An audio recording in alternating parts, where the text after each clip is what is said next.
Halo semuanya, kalian pernah gak sih makan ayam tapi ayamnya tuh alot dan susah digigit?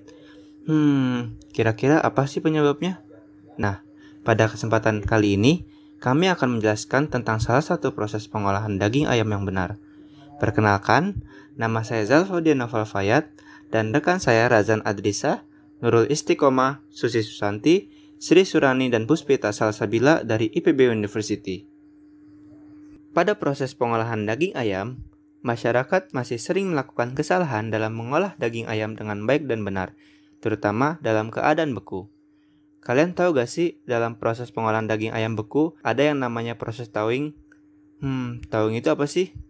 Biasanya, daging ayam beku yang langsung dimasak tanpa proses thawing akan menghasilkan daging dengan permukaan yang matang, tetapi bagian dalam daging ayam masih belum matang. Untuk lebih lanjutnya, yuk kita simak apa sih thawing itu. Thawing merupakan proses penyegaran kembali bahan yang telah beku.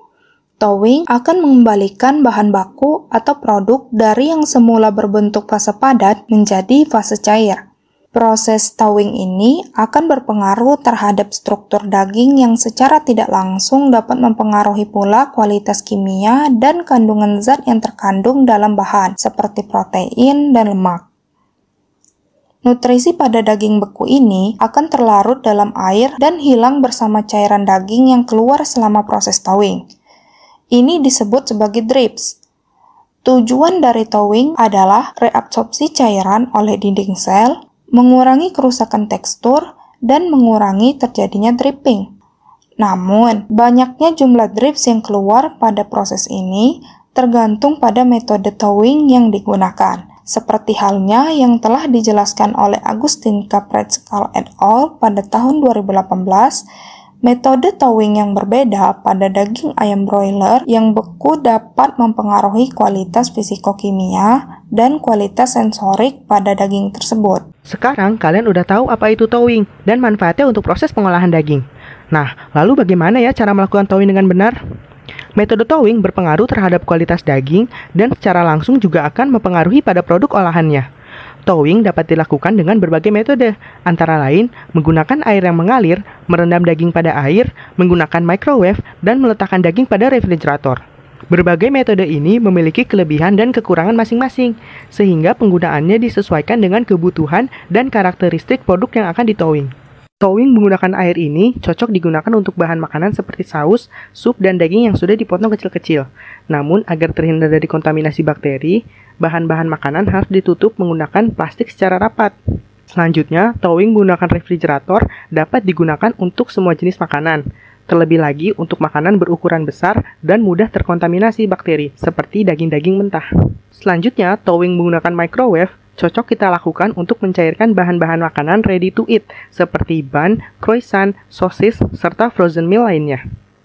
Metode thawing yang dapat digunakan untuk daging ayam adalah dengan merendam produk dalam air dingin pada suhu 20 derajat Celcius serta meletakkannya pada refrigerator.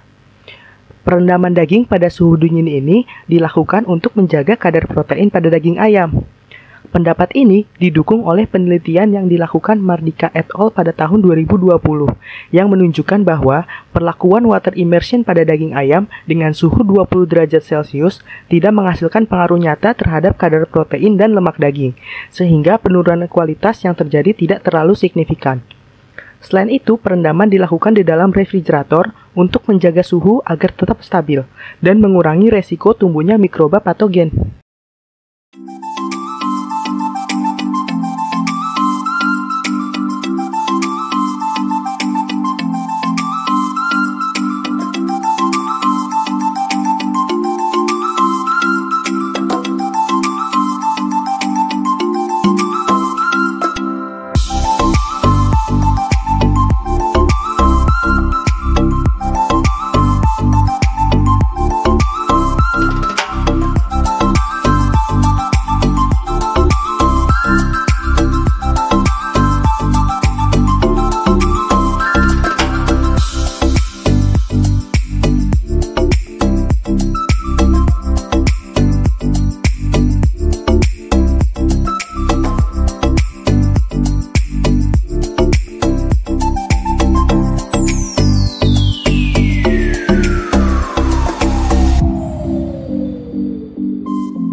Kira-kira gimana ya hasil perbedaan perlakuannya?